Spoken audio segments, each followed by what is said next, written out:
The boy is dying all alone in the desert. Nothing can save him now, except for one thing. God himself hears the boy's cries. Hold on to your seatbelts. This is going to be a wild one.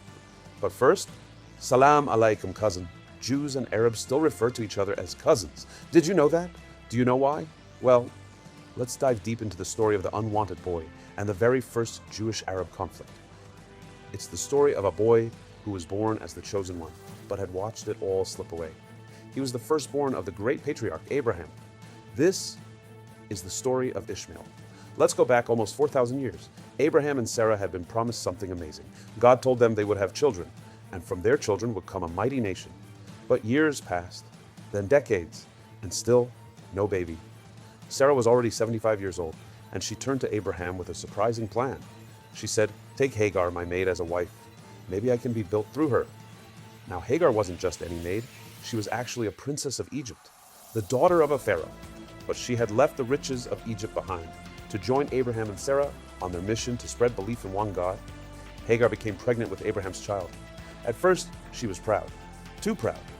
She began to look down on Sarah, thinking, "I'm the one who gave Abraham a child, not her." Sarah felt the pain, and Abraham told her, "She's in your hands. Do what you think is best." Sarah treated her strictly, and Hagar ran away into the desert. But then, something unbelievable happened. An angel appeared to her. This was the first time in the Torah that an angel ever spoke to a human being, and not just any human, an Egyptian princess turned believer. The angel said, "Return to Sarah. You're going to have a son. Name him Ishmael, because God has heard your suffering. He will be a wild man. His hand will be against everyone, and everyone's hand against him. But he will dwell over all his brothers." Hagar returned, and Ishmael was born. Abraham loved Ishmael. He was his firstborn son. For 13 years, Ishmael was raised in Abraham's home, taught to pray, taught to believe in one God, taught to be righteous. And then, something miraculous happened. Sarah gave birth. At the age of 90, she had a baby boy. His name? Isaac. Now, Abraham had two sons, two very different sons, and the tension between them started to grow. Sarah saw that Ishmael was not a good influence. He played rough, mocked the idea of Isaac inheriting the blessings, and was becoming dangerous physically, as the angel's words were becoming true. He was acting like a wild man, but also morally and spiritually, Ishmael was being a terrible influence to Isaac. He crossed the line, and Sarah saw the future. She knew something had to be done. She turned to Abraham and said, "Send Hagar and Ishmael away." Abraham was torn. This was his son. How could he send him off into the wilderness? But then God himself told Abraham something shocking. He said, "Whatever Sarah tells you, listen to her voice." God was telling Abraham that Sarah had a deeper understanding here. So early the next morning, Abraham packed some bread and water, gave them to Hagar, and sent them away. Hagar wandered into the desert of Beersheba, but soon the water was gone. The sun was hot. Ishmael was weak. He couldn't walk anymore. Hagar placed him under a bush. She stepped away, far away, the distance of a bowshot, the Torah says, because she couldn't bear to watch her son die.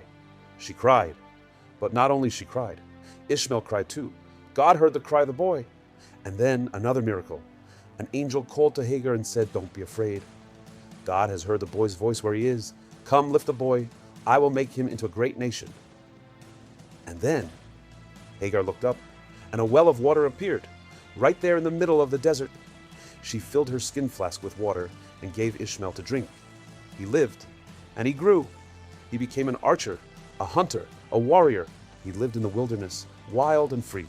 Later, he married an Egyptian woman, and from him came a powerful people.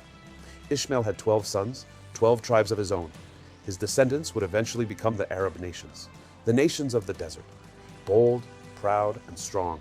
And although Ishmael and Isaac were separated for many years, their story wasn't over yet. During Isaac's sacrifice, God told Abraham, "Take your son." Abraham said, "Which son?" God said, "Your only son."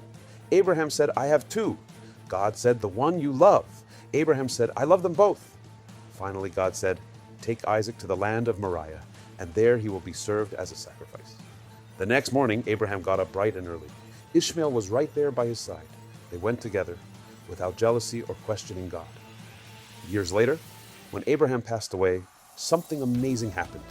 Ishmael returned, and together, Ishmael and Isaac stood side by side, burying their father with love and honor. In fact, Ishmael's name is mentioned first, showing the respect he had for his younger brother. Even more powerful, many sages teach that Ishmael repented. He came back to belief. He returned to the God of Abraham, and the connection didn't end there. When Isaac's son Esau grew up and wanted to marry, he went to Ishmael's family. He married Ishmael's daughter, Mahalat. The children of Ishmael and Isaac were now connected by marriage too. And still, the story continues. The descendants of Isaac became the Jewish people. The descendants of Ishmael became the Arab world. And their relationship has often been filled with tension, conflict, and misunderstanding. To this day, the tomb of Abraham and Isaac in Hebron is visited by both Jews and Arabs, because both are descendants. Both call Abraham father. And the Arabs pray to Isaac, their uncle. Ishmael's mom Hagar was not gone long either. After Sarah passed away, Abraham married again. And who did he marry? Hagar. But now she had a new name, Keturah, meaning incense, because her deeds were now beautiful and sweet like fragrance. Together, Abraham and Keturah had 6 more sons, including Midian, whose descendants would also shape the Middle East for generations to come.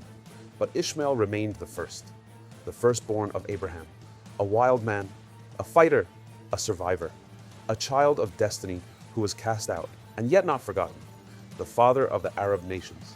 So now, you know where Arabs come from. They are from Abraham too, from the Ishmael branch. Ishmael didn't have an easy life. He didn't make good choices either. Some would say he was pitiful. Imagine being raised to think you were the chosen one, only to be sent away. Yet even in exile, God stayed with him.